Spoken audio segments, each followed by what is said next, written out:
same. Pain still here.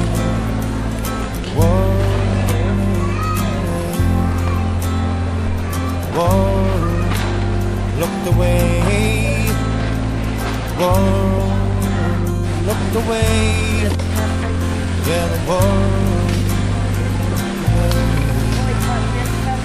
away.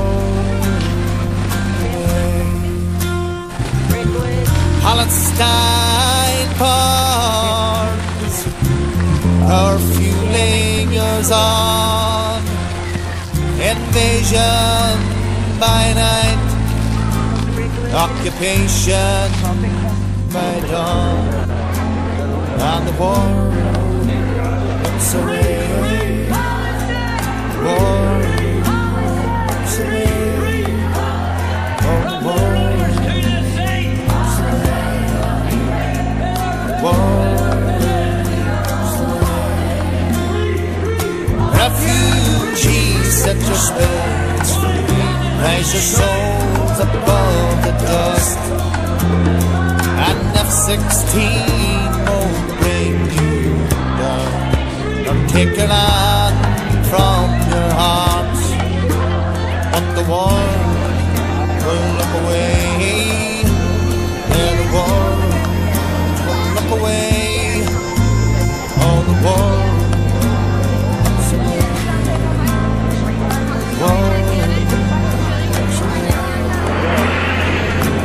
Child of Janine, your strength must get you through. They took your brother's once, and soon they will come for you. And the world will look away. Yeah, the world will look away. Oh, the world. Right, listen folks, I mean that was another brilliant action tonight, following on from last week's ones and the ones in the town on Saturday. What we need to do now is keep up the momentum. I mean, see, walking in here tonight, it feels an awful long way from Andersonstown to the Gaza Strip, but we've proven again tonight that the bonds that we have with the people of Palestine can't be broken by anybody. That the bonds of history, of struggle, and of a shared experience of occupation and imperialism are enough for us to keep on the fight in support of the Palestinian people. Now, we're not here tonight just because these people are selling Israeli goods. We're here tonight because they broke an agreement that they wouldn't sell Israeli goods. For a number of years, Israeli goods weren't stocked in this store and they weren't stocked in Sainsbury's, and that was an agreement binding with the Ireland-Palestine Solidarity Committee. They couldn't have picked the worst time to break that agreement. And if they thought that they were going to break the agreement, that nobody was going to notice, or if we did notice, that we'd turn a blind eye to it, they have to realise now that they were wrong. They're fighting a losing battle. And in fact, ASDA and Sainsbury's, if they're going to fight this battle, they need to be aware that they're on the wrong side of history, just like these same companies were in the 1980s with apartheid South Africa.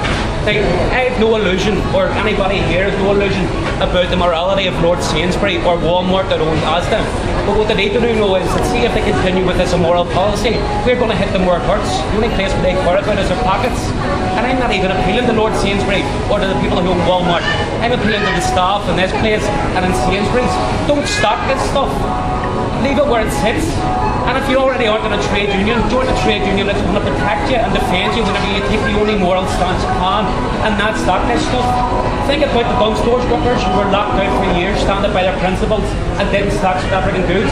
People may have said they were mad at the time, but now they're being lauded by the great and the good. So do the right thing and do it now. Like, listen, the other thing that's really important as well is that this isn't the front line of the struggle for Palestine. I mean, we're not charity workers. The Palestinian people aren't begging the Israelis for a ceasefire. They're fighting back and they're hammering them.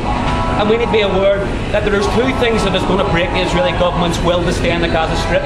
It's what we do here, and it's what the fighters and Hamas and the other Palestinian resistance groups do in Palestine. And we should always remember that the Palestinians aren't begging for a ceasefire. They have 5 demands and the Israelis aren't meeting them. And we should remember them. One of them is to open the land borders to allow the Palestinian people to leave and enter Gaza freely. 2, establish the maritime corridor in the seaport.